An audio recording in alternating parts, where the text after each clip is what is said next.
Episode 55। मेरी माँ को पकड़ लिया लेकिन उसे मारा नहीं। राजवंशी कुल, भले ही मुझे नहीं पता कि तुम लोग क्या साजिश रच रहे हो, लेकिन अगर मेरी माँ को जरा भी चोट लगी तो मैं रेयांश जरूर तुम्हारा खून पीऊंगा, तुम्हारा मांस खाऊंगा। जैसे ही उसने मीरा देवी के बारे में सोचा, गुस्सा उसके दिल में धीरे धीरे बढ़ने लगा। खून की लालिमा धीरे धीरे उसके सिर में चढ़ने लगी। नायक कुल के लोगों ने जब रेयांश की यह हालत देखी तो सब चुप हो गए। नहीं, मेरी माँ अभी उनके हाथों में है और राजवंशी कुल के लोग मुझसे बेहद नफरत करते हैं। अगर मैंने जरा भी समय बर्बाद किया तो शायद मेरी माँ को कुछ हो जाए। अगर ऐसा हुआ तो भले ही मैं राजवंशी कुल के सभी लोगों को मार डालूं, फिर भी कुछ नहीं बदलेगा। ये सोचकर रेयांश ने झटके से सिर उठाया और नायक कुल के पूर्वज की तरफ देखते हुए कहा, नाना जी, पहले मैं यहां नहीं था, इसलिए मेरी माँ के साथ ये हुआ। ये सब मेरी ही गलती है। अब मैं वापस आ गया हूं, इसलिए मैं राजवंशी कुल में घुसकर सबको मारना चाहता हूं। नायक कुल के पूर्वज ने सोचा कि फिलहाल यही एक रास्ता है। गॉड फ्रूट की होड़ में राजवंशी कुल को हराने के लिए उनसे युद्ध तो करना ही होगा।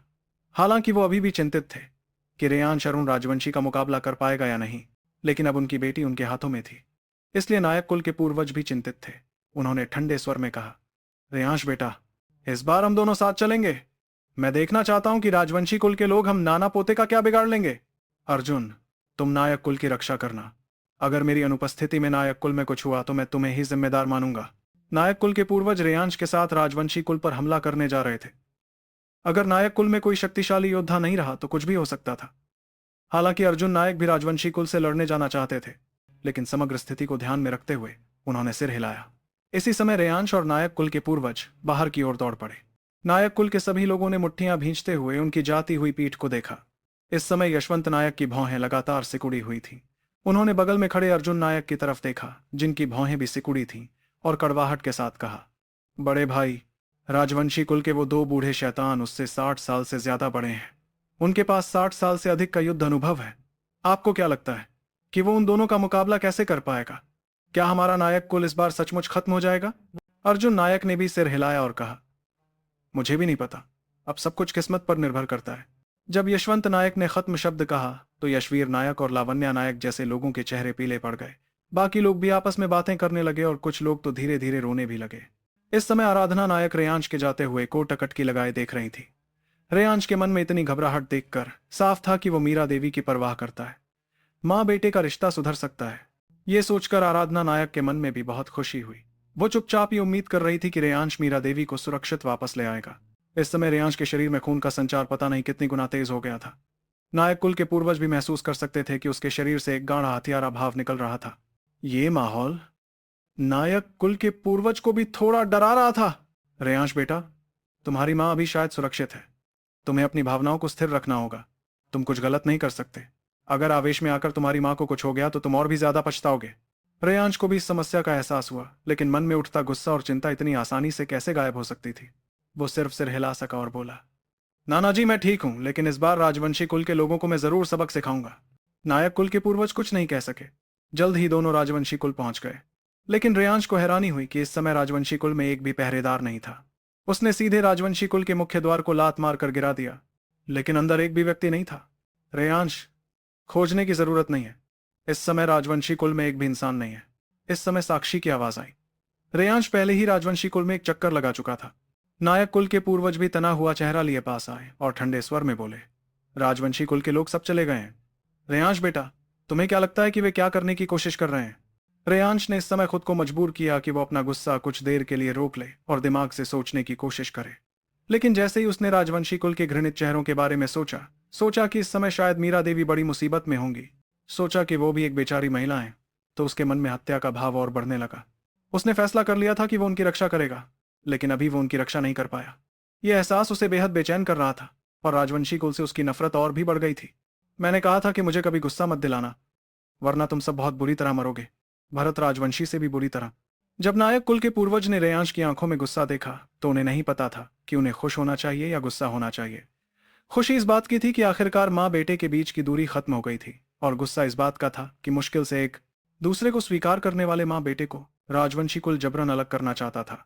इस समय रेयांश कुछ देर सोचने के बाद बोला, राजवंशी कुल ने सभी लोगों को हटा लिया है। जरूर वे डरते हैं कि हम यहाँ आकर उनके परिवार के लोगों को मार डालेंगे या उन्हें बंधक बना लेंगे, लेकिन राजवंशी कुल गॉड फ्रूट को नहीं छोड़ सकता। मेरा अनुमान है कि उनके सभी शक्तिशाली योद्धा सिरोना पर्वत पर चले गए होंगे। नाना जी, हमें जल्दी से वहां पहुंचना होगा। नायक कुल के पूर्वज ने सोचा तो उन्हें भी यह बात बिल्कुल सही लगी। दोनों सिरोना पर्वत जाने की तैयारी कर ही रहे थे कि अचानक सिरोना पर्वत की दिशा से सातरंगी रोशनी फूट पड़ी। एक गाढ़ी खुशबू तुरंत पूरे सिरोना पर्वत में फैल गई और कुलईनगर की ओर भी बढ़ने लगी। रेयांश, रेयांश, वो गॉड फ्रूट सचमुच जल्दी पकने जा रहा है। तुम लोग जल्दी से वहां पहुंचो। यह अद्भुत दृश्य देखकर इसके पकने में ज्यादा समय नहीं बचा है। God fruit? रेयांश की आंखों में तीव्र चमक उभर आई। अगर मेरा अनुमान गलत नहीं है तो तुम लोग मेरी मां का इस्तेमाल गॉड फ्रूट के लिए लड़ाई में मुझे धमकाने के लिए करना चाहते हो? रेयांश की बड़बड़ाहट सुनकर नायक कुल के पूर्वज की भौहें सिकुड़ गईं। उन्होंने कहा, राजवंशी कुल के लोग हमसे दिल से नफरत करते हैं। कोई कारण नहीं है कि उन्होंने मीरा को पकड़ा और मारा नहीं। अब गॉड फ्रूट पकने ही वाला है। शायद वे मीरा का इस्तेमाल हमें धमकाने के लिए करना चाहते हैं। तब हमें मीरा की जान की फिक्र करनी होगी। मेरी मां की जान से मुझे धमकाना। मीरा देवी के बारे में सोचकर खून की लालिमा लगभग रेयांश के दिमाग में भर गई।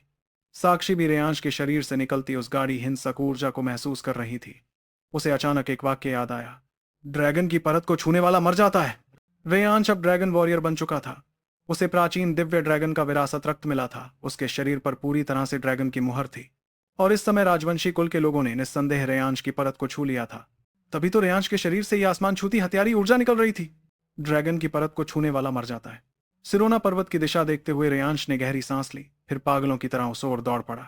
रेयांश के पीछे उसके शरीर से निकलती धीरे धीरे बढ़ती लगभग फटने वाली ऊर्जा देखकर नायक कुल के पूर्वज की आंखों में संतुष्टि के भाव आए। लेकिन यह सोचकर कि राजवंशी कुल के लोग मीरा देवी का इस्तेमाल उन्हें धमकाने के लिए कर सकते हैं, उनकी भौहें सिकुड़ गईं और मन की चिंता और गहरी होती गई। वैसे भी रेयांश अरुण राजवंशी का मुकाबला कर पाएगा या नहीं, ये तो पता नहीं। ऊपर से मीरा की बंधन। क्या हमारा नायक कुल सचमुच अपने अंत तक पहुंच गया है? रेयांश अभी अभी सिरोना पर्वत की उस दिशा से कुलई नगर वापस लौटा था। उसने नहीं सोचा था कि इतनी जल्दी उसे फिर से सिरोना पर्वत जाना पड़ेगा, लेकिन इस बार वो गहरी हत्या की इच्छा लिए जा रहा था। मां, मैं जरूर तुम्हें बचा कर लाऊंगा। इस समय गॉड फ्रूट की अद्भुत सुगंध पूरे सिरोना पर्वत में फैल चुकी थी। यहां तक कि कुलई नगर में भी लोग लगातार अपने घरों से बाहर निकल रहे थे, हैरानी भरे चेहरों के साथ हवा में फैली उस गहरी खुशबू को सूंघते हुए। सिर्फ कुछ सांसें लेने पर ही लोगों को थोड़ा तरोताजा महसूस हो रहा था। हालांकि आम लोगों के लिए यह पता लगाना बहुत मुश्किल था कि आखिर यह खुशबू कहां से आ रही थी, लेकिन कुछ शक्तिशाली योद्धाओं ने धीरे धीरे इसका रहस्य समझना शुरू कर दिया। इस समय नायक कुल में सभी लोग अभी भी यहां इकट्ठा थे। रेयांश और नायक कुल के पूर्वज की खबर का इंतजार कर रहे थे और इसी वक्त अचानक उन्होंने देखा कि सिरोना पर्वत से 7 रंगों की रोशनी आसमान की तरफ उठ रही थी। अर्जुन नायक और यशवंत नायक को तुरंत समझ आ गया कि वह गॉड फ्रूट अब इसी समय पकने वाला था। तुरंत अर्जुन नायक के चेहरे का रंग बदल गया। गॉड फ्रूट की बात छोटी पीढ़ी नहीं जानती थी, इसलिए वे सिर्फ आपस में चर्चा कर सकते थे। इस समय अर्जुन नायक और यशवंत नायक एक कोने में चले गए। यशवंत नायक का चेहरा गंभीर था। उसने कहा, गॉड फ्रूट इस समय पक रहा है। राजवंशी कुल के दोनों बूढ़े शायद अब राजवंशी कुल में नहीं होंगे। मेरा अनुमान है कि पिताजी और रेयांश अभी वहां जाएंगे तो उन्हें खाली हाथ लौटना पड़ेगा। अर्जुन नायक ने इस बारे में अभी तक नहीं सोचा था, लेकिन यशवंत नायक की बात सुनकर उन्हें तुरंत बहुत कुछ समझ आ गया। उनके चेहरे पर परेशानी दिखी। उन्होंने कहा, तो उनका मीरा देवी को ना मारने का उद्देश्य यह था कि वे गॉड फ्रूट की लड़ाई में हमारे नायक कुल को धमकी दे सकें। हमारे नायक कुल की ताकत वैसे भी उनसे कमजोर है। रेयांश की स्थिति भी पता नहीं क्या है। इस तरह चलता रहा तो हमारे नायक कुल की जीत की कोई उम्मीद नहीं है। यशवंत नायक ने दांत भींचते हुए कहा, बड़े भाई, हमारा परिवार बड़ी मुसीबत का सामना कर रहा है। क्या हम बस यहाँ इंतजार करते रहेंगे? हालांकि मेरी ताकत कम है, लेकिन मैं इस तरह मौत का इंतजार नहीं करना चाहता। मेरे हिसाब से हमारा नायक कुल इस बार शायद सच में खत्म हो जाएगा, लेकिन हम अपनी पीढ़ी को खत्म नहीं होने दे सकते। यशवीर को बूढ़ों, महिलाओं और बच्चों को लेकर कुलई नगर से बाहर भेज देते हैं और हम भाई एक बार फिर लड़ाई लड़ेंगे। कैसा रहेगा? अर्जुन नायक की नजरें भी बहुत उलझी हुई थीं। उन्होंने यशवीर नायक और लावण्या नायक की तरफ देखा, फिर कहा, सही है, हम मर सकते हैं, लेकिन नायक कुल की पीढ़ी खत्म नहीं होनी चाहिए। हम इस बार हार गए, लेकिन अगर हमारी छोटी पीढ़ी कुलई नगर से बच निकली तो उन्हें फिर से उठने का मौका मिलेगा। उस समय वे हमारा बदला ले सकते हैं।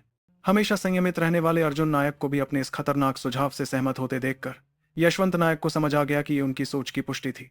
उसने एक बार इस विशाल नायक कुल को देखा और आह भरते हुए कहा, सोचा नहीं था कि इस गॉड फ्रूट की वजह से हमारा नायक कुल फिर भी राजवंशी कुल के हाथों हार जाएगा। अच्छा हुआ कि पिताजी जाने से पहले नायक कुल की सभी महत्वपूर्ण संपत्तियां इस आकाशीय थैली में रख चुके हैं। इनकी मदद से यशवीर और बाकी लोग तेजी से बढ़ सकते हैं। 10 साल बाद शायद वे हमारा बदला ले पाएं।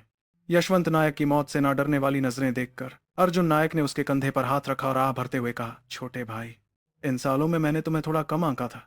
सोचा नहीं था कि तुम मुझसे ज्यादा साहसी निकलोगे। पहले मैं तो बस यहाँ बैठकर मौत का इंतजार करने के बारे में सोच रहा था। अभी पिताजी और रेयान शायद सिरोना पर्वत में घुस चुके होंगे। लड़ाई शायद ज्यादा देर तक नहीं चलेगी। हमें जल्दी से काम करना होगा। लेकिन जो तुमने अभी कहा उसमें मुझे एक बात जोड़नी है। क्या? यशवंत नायक चौंक गया। आगे क्या होगा? स्टोरी में जानने के लिए सुनते रहिए इस स्टोरी को और चैनल को भी ज्वाइन कर ले। आगे के एपिसोड इसी चैनल पे आएंगे तो सब लोग इसे ज्वाइन कर लो।